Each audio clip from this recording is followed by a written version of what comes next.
वाऱ्या उद्यावर जाय का मी पण ते मला शरीरच साथ देणार मला काम दुखत त्याच्यामुळे फळी झोपत नाही तर मी फळी झोपत नाही हे तुम्हाला इतर मागचे अनुभव आहे. तुमच्यावर तिसरी जबाबदारी तुम्हाला स्वयंसेवक म्हणून बनायचं आजूबाजूला लक्ष ठेवायचं. तुमच्यावर चौथी जबाबदारी आपल्या रॅली आपल्या आंदोलनात कोणी जाळपोळ उद्रेक करायचा प्रयत्न करतोय का याच्यावर फार काय लक्ष ठेवायचं. त्याला पळून द्यायचं नाही.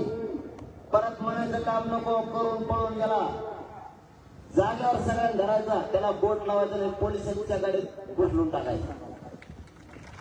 मग तो कोणाचा असो आपला असो ना तर कोणाचा असो. आपल्या माता मावल्या प्रचंड संख्येनं मुंबईला येणाऱ्या 26 तारखेला 6वा मुद्दा ते होय की तुमच्यावर त्यांना संरक्षणाची जबाबदारी तुमच्यावर आहे. आपल्या 7वा मुद्दा आपले वाहन जिथं लावले तिथंच आपल्याला सगळ्याला आराम करायचा आहे. जातीसाठी किती थंडी वाजली कितीही त्रास झाला तरी जागा सोडायची नाही म्हणजे आपल्या गाड्याचं सुद्धा संरक्षण आपण करणार आहे. पुढचा मुद्दा तुम्हाला जर कोणी त्रास दिला तुम्ही त्याला त्रास देऊ नका. माझ्यापर्यंत तुम्ही असे सोपावसा मग मी त्याला दाखवतो.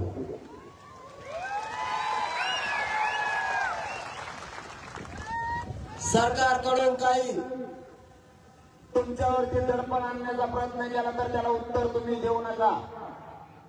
त्यांनी तुम्हाला काठीनं बाजूला लोटलं तर ते मला येऊन सांगा त्यांनी लोटलंय. अगोदर तुम्ही मला विचारल्याशिवाय कोणती ऍक्शन घेऊ नका.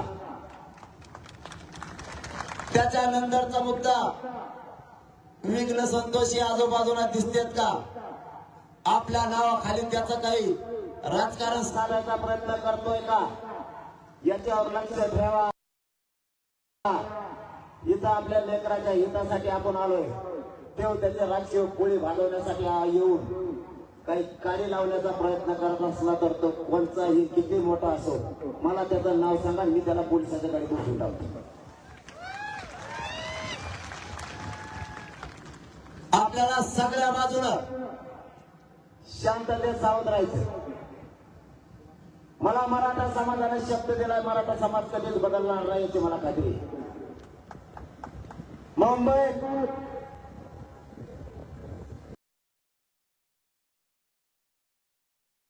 शांततेत आंदोलन करायचं. एका जागेवर शांत बसून राहायचं जेवायचं खायचं आणि झोपायचं. मान्य का? सगळ्यांनी हातवर करून सांगा शांततेत. म्हणून ते सरकारच्या तिथं आल्यावर काही घडत असतं असं मला म्हणतो. आता नुसतं ही म्हणतो तोपर्यंत माझ्या समाजाने शब्द देणार मला दुसऱ्यांदा मला माहिती माझा तेच केलं बरं मला हे निवेदन दिलं हे म्हणजे तो म्हणतात कमी शांत जमणी घालायला ते म्हणजे तुमच्या मुलगा नाही तर हे उदय वाजता वर्णन वाटतं तर शांत राहायचं शांततेचे मुलगा म्हणून सांगतो तुला असे भेटलं का तुला मग असे भेट थांब ना आणि काय बोलत काय पण देते सर्व 10 लाख लोक कसा होते आपल्याला आरक्षण पाहिजे आणि शांततेचे 70 वर्ष आरक्षण निर्णयाच्या प्रक्रियेत येत नव्हतं. या शांततेच्या आंदोलनानं आरक्षण शेवटच्या टप्प्यात आलं म्हणजे आतापर्यंत 54 लाख मराठ्यांना आरक्षण मिळालं. आपली मागणी 54 लाख मराठ्यांना तात्काळ प्रमाणपत्र द्या त्याच्या परिवाराला तात्काळ द्या आणि सगळ्या स्वराज्याचा आदेश गण होता ते सोयीचे असं आपण त्यांच्याकडे मांडले आणि छोट्या मोठ्या गोष्टी पण मी याच्यातून माझं मराठ्याचा देश आणि आरक्षण तुम्ही प्रमाणपत्र ओबीसी आणि आरक्षण मराठ्या ओबीसीतूनच ही गोष्टी आम्हाला नको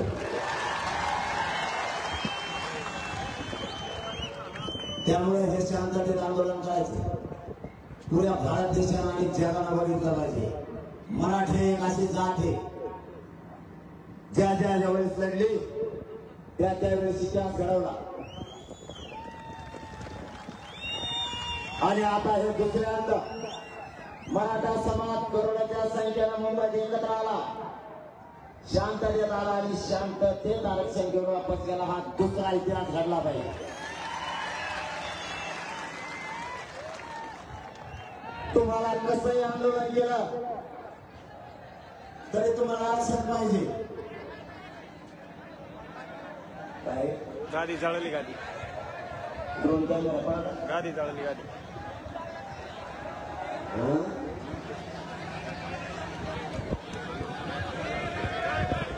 पाणी टाका, पाणी टाका. बाकीचे बाहेर आहे, बाकीचे बाहेर, बाकीचे बाहेर आहे. झालं याला म्हणजे मराठी पोरं सगळे भिडलेले एका मिनिटात कार्यक्रम संपला. गाडीची गाडी पेटली होती, दोघा ठिकाणी पाणीवर मोडून काढली. बाकीचे नुसते त्याच्यावर बसले की ते इजून गेले. एका एक पाय ठेवला, 200 पोरांनी त्याच्यावर पाय ठेवला, ते इजून गेला. मराठ्यांपुढे आग सुद्धा चलत.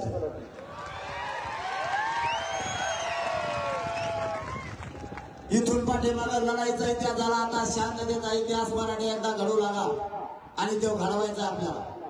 मराठ्यांच्या अंगात 2-3 विचाराची लढाई आहे हे एकदा या जगाला कळू द्या. लढून सुद्धा मराठा जिंकतो आणि शांततेत जरी बसला तरीही मराठा जिंकतो. हे पुन्हा एकदा सिद्ध करायचं. आता या सगळ्या बारीक सारी गोष्टीकडे लक्ष असू द्या. रस्त्यानं ट्रॅफिक करायला सुद्धा आपले पोरं गाडीतून उतरून मदत करायचा. गाड्या आता मुळात एका मागे एक या, पुढे घेऊन पळापळी करू नका. सगळ्यांनी वाशीतच थांबायचंय. आपण आज इथून थांबू नका ना, एका मागे थांबा ना.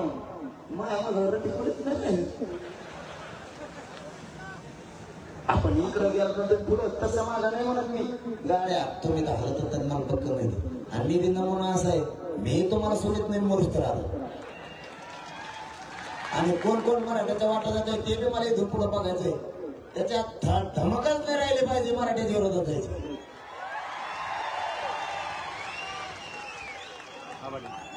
यांच्या वळवळ्याच बंद करतो. फक्त एकदा आरक्षण मला शांततेत घेऊ लागा. आणि त्याचं नाव न घेऊन मोठं व्हायला लागलं ते कामातून गेलेले. आता फक्त एकजुटीनं मला साथ द्या. आपल्याला एवढ्या वेळेस हे शांततेत आरक्षण आणून द्यायचं. तिथून पुढे सुद्धा खूप प्रश्न आहेत आपल्या समाजाचे. खूप महासंकट निर्माण होतील एवढाले प्रश्न आहेत आपल्या समाजापुढे. अशीच एकजूट ठेवली ते सुद्धा पायाखाली मुरगाळतील मराठी. ते संकट सुद्धा चालता चालता एकजूट असू द्या. शब्द मोडू नका. मी तुमचा मोडणार नाही, आतापर्यंत नाही मोडला. शेवटचा शब्द सांगतो, शेवटच्या माणसाला आरक्षण मिळाल्याशिवाय आंदोलन बंद होणार नाही. आंतरवालीतलं आंदोलन आजही सुरू आहे. साखळी उपोषणवाले साखळी उपोषण करताय आणि रोज संध्याकाळी महाराज मंडळीचं कीर्तन आहे. महाराज मंडळी पहिल्यांदा वेगळंच भाषण केलं. आता सगळं मुंबई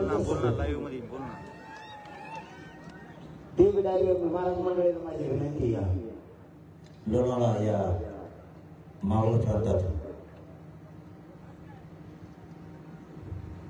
तुम्ही समाज प्रबोधन करताय. या आंदोलनाला खूप प्रचंड ताकद दिलेली याची जाणीव मराठ्याने. तुम्हाला मधल्या काळात काही त्रास झाला, काही महाराज म्हणले हे सुद्धा आम्हाला माहिती. आम्ही तुमच्या बाजूला बोललो नाही, कारण आरक्षण घ्यायचं. तुम्हाला त्रास दिल्याला आमच्या पक्का देणार एकदा आरक्षण मिळू द्या. त्यांचा हिशोब आम्ही पुरा करणार. तुम्ही फक्त मागं हटू नका. या मराठ्याच्या लेकराशी पाठीशी महाराष्ट्रातला सगळा मराठा समाज जनजागृतीसाठी पुन्हा सज्ज व्हा आणि यांच्या पाठीशी व्हा. तुम्हाला दिलेले ते त्रासाचे सगळ्यांना माहिती. फक्त या आंदोलनात आपल्याला वेगळं वळण लावायचं नव्हतं म्हणून त्यांचं ऐकून घेतलेलं आहे. मी सुद्धा अपमान पचवल्याला माझ्यावर झालेला सुद्धा सगळे हिशोब होणार, पण मराठ्यांना एकदा आरक्षण मिळालं. आजूबाजूला लक्ष असू द्या. पुन्हा एकदा सांगतोय, आजूबाजूला लक्ष असू द्या. स्वयंसेवकपणा, रस्त्यात उतरून एकमेकाला गाड्या काढू लागा. कोणाची बंद पडली त्याला मदत करू लागा. 2-3 गाड्या तिथं थांबत जा. पाठीमागून 10 घंटे लेट आलं तरी चालतंय. सगळे मुंबईकडे जाणार आहे. एकट्याला वाऱ्यावर सोडायचं नाही. एकमेकाला कोणी आलं काही दुखापत झाली तर अँब्युलन्सला रस्ता ताबडतोब देत जा. त्याला गाडीत टाकत जा. ओळखीचा नसला तर त्याच्या सोबत तुम्ही त्याचा घरचा म्हणून जात जा. कोणाला जेवायला नसेल तर आपण शिल्लक घेतला डबा त्याला द्या. कोणाकडे पाणी नसेल तर दोघं एका बाटलीतला अर्धा पे आपण मदत करा. एकमेकाशी सावध भूमिका करा. आणि सगळ्यात मोठा आपल्या समोरचा चॅलेंज आहे, आपण या ठिकाणावर बसलो. हे ठिकाण आपलं आंदोलन समजा. फक्त एवढंच ठिकाण. आपल्या ठिकाणापासून 10 फूट किंवा 10 मीटरवर जरी कुठं दगड हल्ला, कुठं जाळपोळ झाली, ती होती होऊन तुम्ही तुमचं सरकार बघायचं आम्हाला नाही. आमच्या एरियात आम्ही बघतो आणि आपल्या एरियात वळवळ करायला पेंटिंग धरून खाली बसतो. जागा हलवूनच द्यायचा नाही. आणि आपला असलं तरी गाडी दुसरं फेकायचा पोलीस बांधायचं. सगळी जबाबदारी आपल्याला सांभाळायची आपली. फक्त बाकीच्यांचा आपण काय ठेका नाही घ्या. ते बाकीचे कोण येते तिकडे बघून म्हणायचं. आपल्यापासून लांब झालेला आपला त्याचा काही संबंध नाही.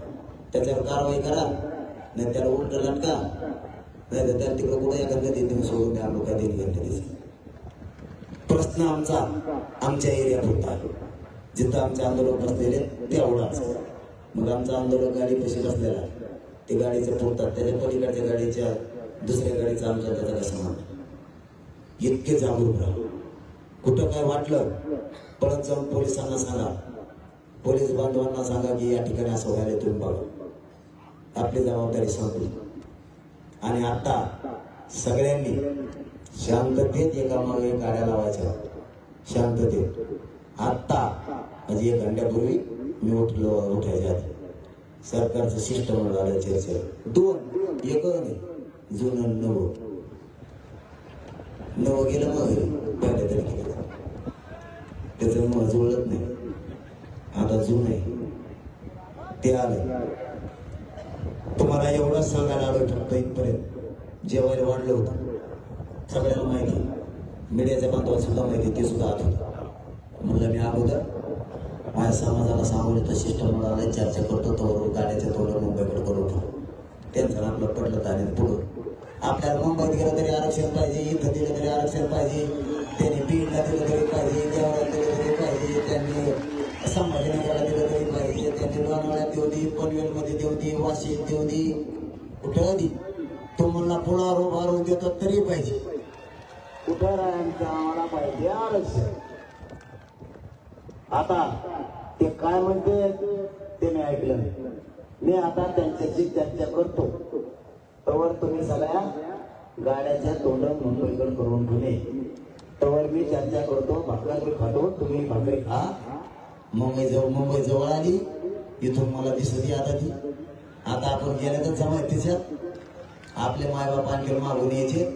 आपल्याला पुरत नाही 120-30 किलोमीटर.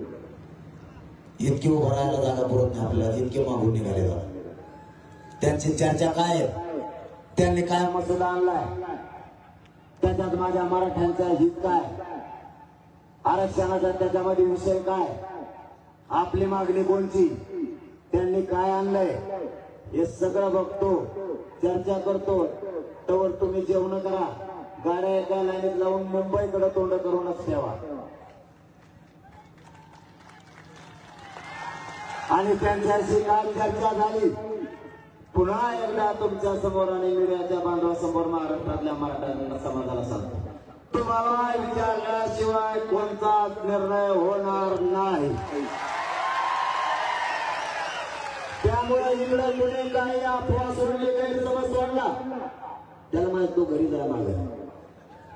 एवढा विश्वास एकमेकावरती ठेवायचा. मी तुम्हाला विचारल्याशिवाय आयुष्यभर काय करणार नाही. आणि मला करायचंय काय, अंधारात करू, अंधारात केलं तरी आरक्षण पाहिजे, उजेडात केलं तरी आरक्षणच पाहिजे. आणि अंधारात समजा बोललो तरी तुम्हाला विचारल्याशिवाय मी त्याला हा म्हणत नाही. म्हणजे मालक शेवटपर्यंत मालक समाज आणि समाजात ठेवतात. आता सगळ्यांनी आपण आपल्या गाड्या शांततेत लावून ठेवा. एक दोन घंटे त्यांची चर्चा करतो. वाशी एकदम जवळ एक घंट्यात आपण जाऊ सगळे. दमाल राष्ट्रपती काळजीच व्हायला मला पाय टाकायला लागले माहिती गाड्या लय गारा बेकार आहे बाबा तुमच्या तिकडचा. मोठ्याकडेच बसला रात्री दारातल्या बेकार माझ्या ताकदच नाही राहिली. खरं सांगतो मग शरीरच मला साथ द्यायला नाही. पाहिलं नाही बरोबर मी डोंगर पळत चढलो असतो. पण आता मला पायच भेटत नाही. सगळ्या बुटच पायात जाणार. ते कोणाला विचार इतके पाय सुजत मग ते बुटत पायच बसणार. तेवढी ताकद असते मला अवघड केलं असतं. चला सगळ्यांना जय शिवराय. गाड्या वळून ठेवा. मी चर्चा करतो. तुम्ही तर जेवण निवांत करा. पोटभर खाजा. आरक्षण घ्यायचंय त्याच्याशिवाय माघारी नाही. धन्यवाद. जय शिवराय. काय सोडलं रे.